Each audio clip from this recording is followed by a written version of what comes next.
Sam George is locked in a full battle with DSTV, and honestly, I hope he wins. DSTV must treat Ghanaians better or go. So, unless you've been living inside the Muscatella bottle, you've probably heard that Minister of Communications, Honorable Sam George, has locked horns with South African satellite TV company MultiChoice or DSTV over their pricing structure. It started with Sam George threatening to shut them down if they don't comply with the price cut he suggested, to which DSTV initially agreed, then took it back, then agreed again. Sam George is pissed. Many Ghanaians have rallied behind him, and some Ghanaians think this fight is not worth it since DSTV is not a necessity. DSTV itself is not a necessity. It allows you. I hope you know that. Is it? Yes. Really? I don't even have TV in my room. This fight that they are fighting DSTV thing, I cannot relate because I don't even have TV in my room. First place.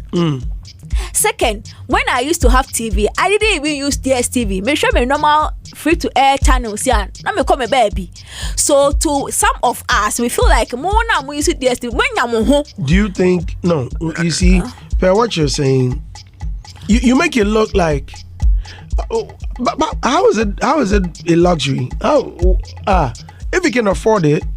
Exactly, but it's not a necessity like the doom. So you see, you compared it to certain things that had come up and people were all interested. Doom so affected all Ghanaians.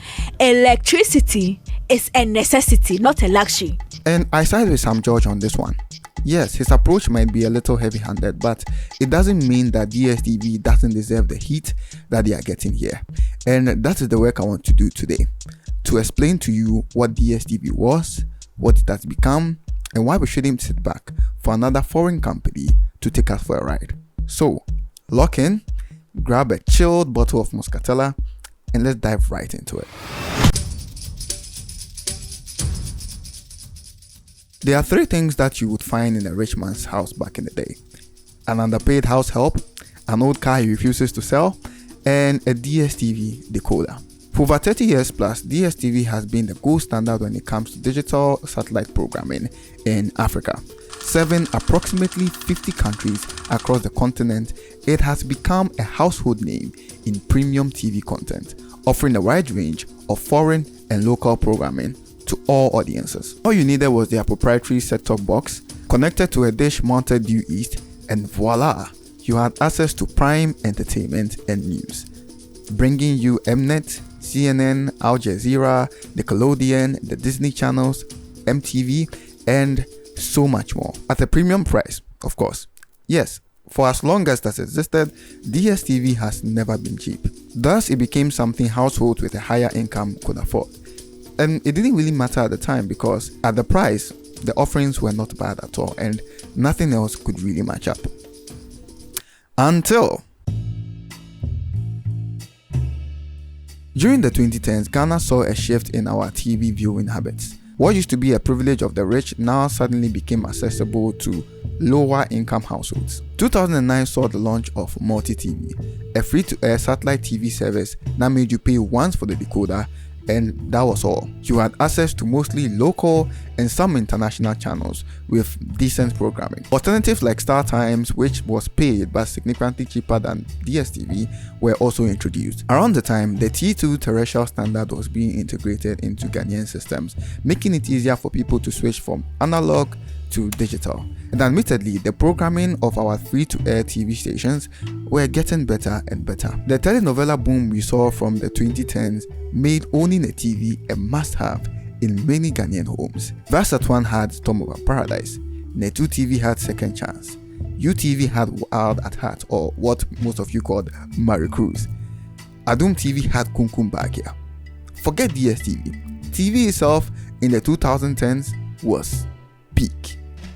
God, I miss those days. Oh, hey, Charlie, Marie Cruz, old women and Marie Cruz. To add up to all this, the late 2010s introduced the internet that became more mainstream in the Ghanaian home. People trooped to YouTube and Netflix that offered quality entertainment from lone individuals to larger-than-life production companies. You didn't have to wait for MTV or BET to show you music videos. YouTube had you covered, and it was absolutely free. All you needed was an internet connection. Soon after, Disney Plus, Prime Video, Hulu, and others just like it entered into the race and offered quality entertainment from any device with an internet connection. And though these services were also paid, it cost significantly less than DSTV and offered more actually. And if you didn't have the funds to pay for some of these, there were certain sites on the internet that you could go and let's say access all of these things absolutely for free. But I am not saying you should go to these sites and go and download season 8 of Game of Thrones illegally. I'm just saying, if you wanted to, this was an option. So guess where some of you would ask, but Kojovi, if what you are saying is true and there are free/cheaper alternatives to DSTV, then why are Ghanaians complaining? Shouldn't this mean that most Ghanaians have shifted away from DSTV by now? Well, yes. Take a look at this graph. This is the decline of DSTV subscriptions over the past 10 years. The company has reported that it has been losing clientele for a while now. Then I'm sure the next question you're going to ask is, well, Kojovi, why are we fighting them then? They seem to already be losing ground. A very good question. Let's go back to that graph. If you overlay it with DSTV's price increase, you'd realize that even though they were losing clientele, their prices were still going up, which would make you also wonder, if DSTV is not sought after anymore, why did they keep increasing their prices? Wouldn't that rather push people away? That's a great question. It's like you know how to ask very good questions. So where did you go to school? Well, the answer to that question is DSTV still has an ace up its sleeves that keeps many Ghanaians hooked to their service. That is football. And it goes off, and there it is. Ghanaians love football, like we really love football, specifically European football. It's become a greater part of our pop culture. El Clasico ni sabe Barcelona first half 1-0. Atletico Madrid for no muntini. First half 1-0. Master. If you're a guy like me who doesn't really follow football, you are considered an outcast. You are colo, you are whack. You are not up to the times. You are not really a guy if you don't really follow football like that. Trust me, I know. I've been called all of these names over the past few years.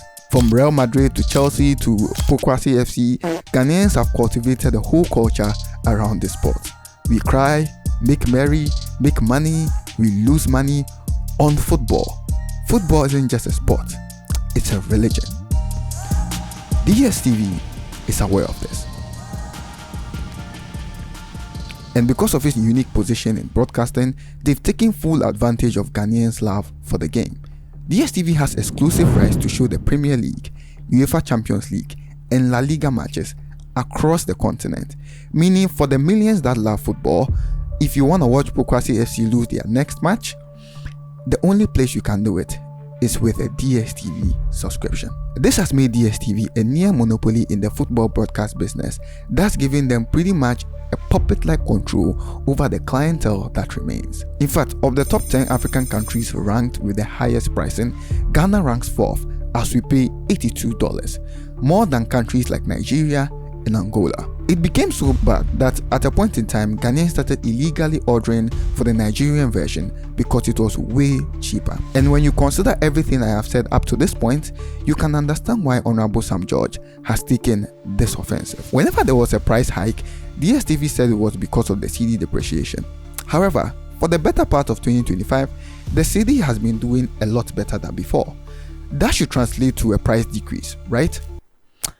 Wrong. Because of this, in early August of 2025, Honorable Sam George threatened DSTV with revocation of its broadcasting license if they don't comply with the 30% price cut that he suggested.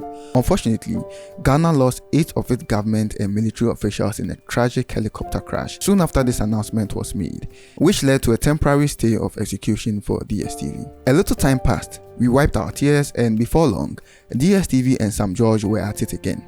This time, it became a back and forth, which eventually led us to this point. As at the time of this recording, DSTV has rejected the 30% price cut again, which has completely pissed off Sam George even more. The opposition party is calling this fight populist on the side of the Honorable Minister. Half of the youth is behind him, and the other half thinks it's not a worthy use of his time and resources. But you see, I think it is time we stood up as a nation against companies that want to be taking us for granted all the time. Because though Sam George's approach might be quite heavy-handed, I don't think it's not warranted. DSTV is clearly taking advantage of their near monopoly to bamboozle Ghanaians out of millions every single year. And this is not the first time they are doing this. In Nigeria, Kenya, South Africa, they've even had to leave Malawi at some point because of the same pricing issue.